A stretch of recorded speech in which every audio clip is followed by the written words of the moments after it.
সামাজিক মাধ্যমে মাঝে মাঝে ট্রোলের শিকার হন ওপার বাংলার অভিনেত্রী নুসরাত জাহান।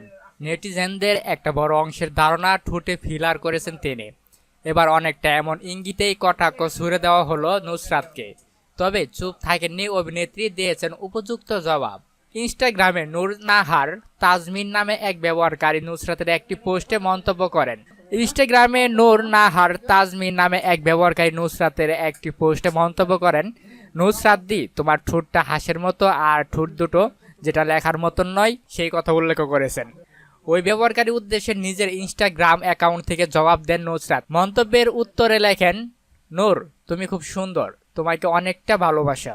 কিন্তু কঠোর ভাষায় জবাব দেওয়ার পরিবর্তে বরং মিষ্টি ভাষায় প্রতিবাদ করলেন এই অভিনেত্রী। আর এতেই নুসরাতকে প্রশংসায় ভাসান তার অনুরাগীরা। তোমাকে কর্নিশ, চাইলে বাজেভাবে বলতে পারতে তুমি, তবে তুমি সেটা করনি, তোমার থেকে এটাই শেখার।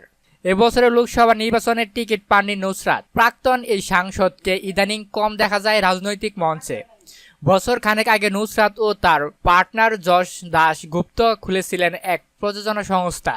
এই বছরই সেই প্রযোজনা সংস্থা থেকে মুক্তি পেয়েছিল এক ছবি, যদিও সেই ছবি একেবারেই হিট হয়নি।